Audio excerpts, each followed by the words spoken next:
Bueno, el día de hoy nos encontramos con una lavadora marca Electrolux. Sí, le vamos a enseñar cómo se saca el agitador y cómo se puede sacar también la transmisión. Bueno, vamos por el agitador. Tomamos la lavadora y esa aspa. Este es el agitador. ¿Sí? Este es el agitador. La lavadora tiene la falla que la transmisión está trabada, ya tiene desgaste y toca cambiarla. Entonces para eso necesitamos sacar el agitador, lo que es la tina, esta tapa de acá.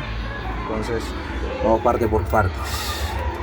Entonces esta tapa de aquí, ¿sí? Está un poquito durita, pero eso ahí lo podemos